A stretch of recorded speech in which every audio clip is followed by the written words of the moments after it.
rizki itu udah dijamin. Bukan cuma rizki bapak-bapak dan ibu-ibu.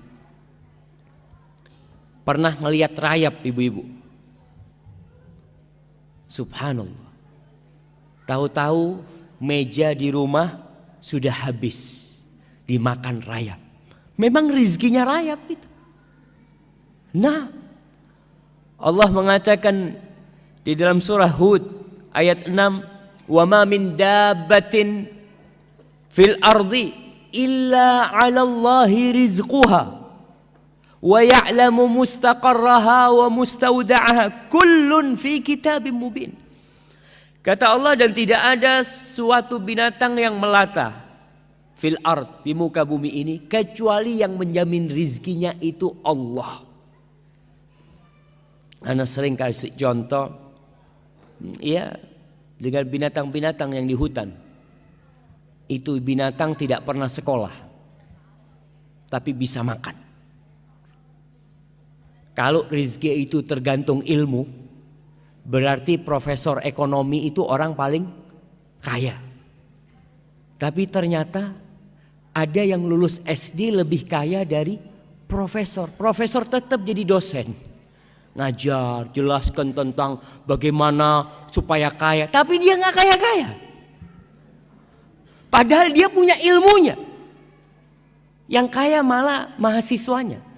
Lulus buka usaha kaya. Dosennya ya tetap sampai mati jadi dosen. Ingat, rizki itu bukan karena ilmu. Enggak ikut ilmu jemaah. Enggak ikut titel lah. Allah yang telah menentukan. Makanya kita lihat binatang-binatang keledai, binatang yang paling bodoh.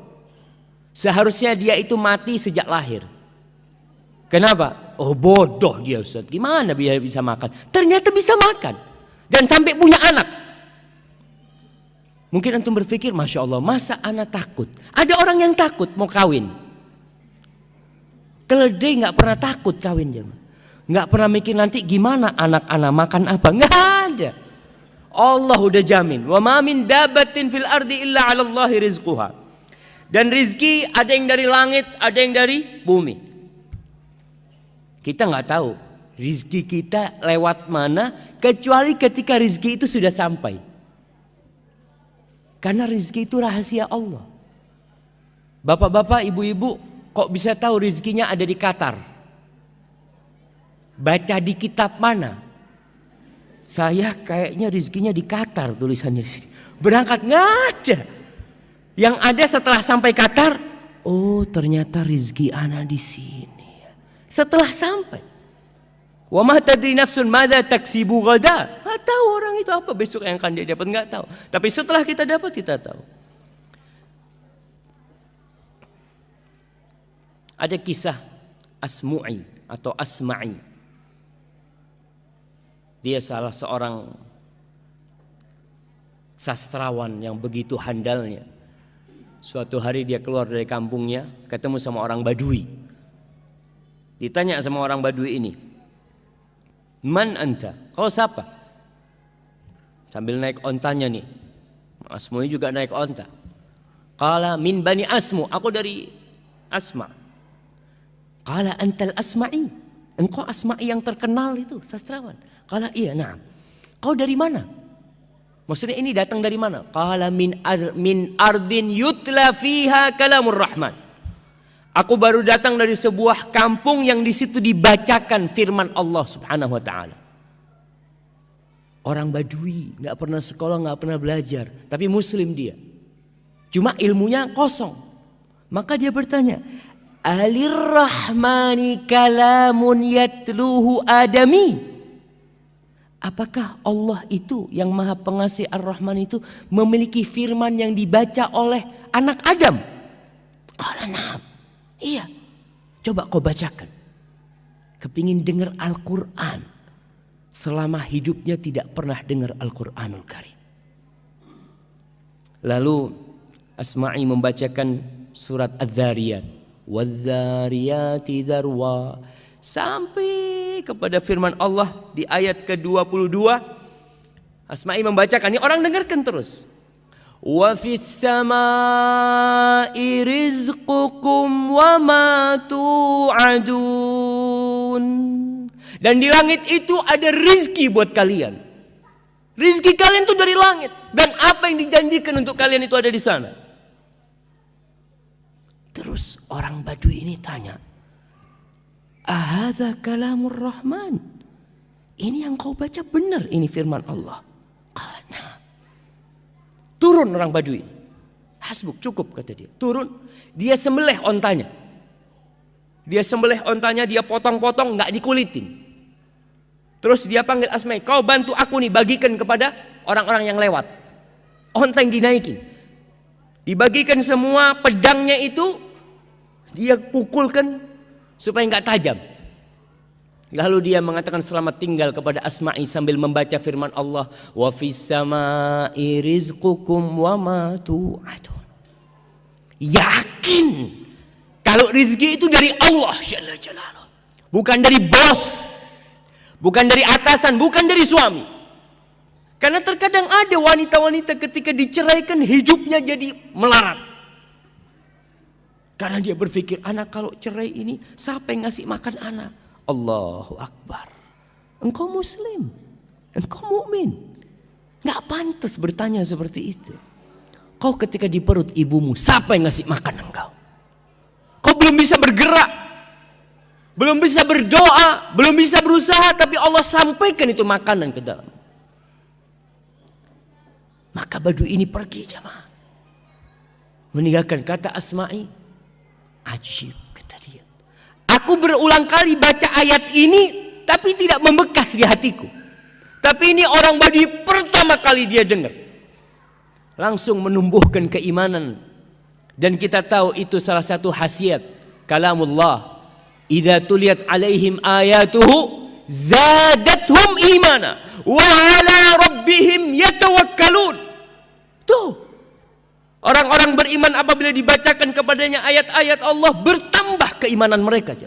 Dan mereka bertawakal kepada Allah Jalla Jalaluh. Kita kadang-kadang enggak. Kita baca biasa aja. Maka kita perlu belajar dari orang Badui itu. Apa yang menyebabkan keimanan itu bisa tumbuh di dalam hatinya? Maka para jamaah, rizki ada yang dari langit, ada yang dari bumi. Di surat Al-A'raf ayat 10 Allah mengatakan, walaqad makkannakum fil ardi wa ja'alna lakum fiha ma'aish. Kita telah menempatkan kalian nih, memposisikan kalian di bumi, dan kami menjadikan buat kalian penghidupan di sana, di bumi ini.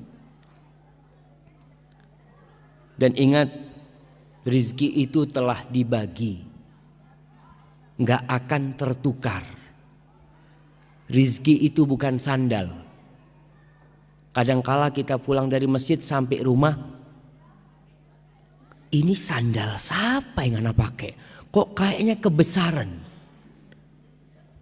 Rizki bukan sandal sehingga tertukar, nggak ada. Makanya nggak perlu kadangkala orang punya usaha toko, tokonya sama-sama jualan sandal. Yang satu ketika ngelihat orang datang, ini masuk ke toko yang mana nih? Masuk ke toko sebelah. Allah, seharusnya itu ke sini seharusnya. Bukan. Memang dia ke sana rizkinya dia. Kalau rizkimu dia akan datang ke sana. Kau tutup, diketuk pintunya. Kalau itu rizkimu, rizki nggak bakal tertukar. Allah mengatakan, nahnu qasamna bainahum ma'isyatahum fil hayatid dunya. Di surat Zukhruf ayat 32. Nih kita kajian udah berapa ayat nih yang kita dengar. Tapi ada bekas enggak di diri kita? Kadang-kala enggak. Maka kalau belum ada bekas, ayatnya ditulis, pulang dibaca. Mungkin penjelasan Ustadz kurang lengkap, kurang sempurna sehingga tidak membekas di dalam jiwa. Maka antum perlu untuk baca lagi. Baca tafsir Ibnu Katsir, baca tafsir At-Tabari. Apa yang mereka katakan tentang ayat yang dibacakan tadi? Kata Allah, kami yang membagi di antara mereka penghidupan mereka. Fil hayat, Allah yang bagi. Para jamaah, kalau pembagian rizki itu diserahkan ke Bapak Dubes umpamanya, Kira-kira antum dapat semua enggak?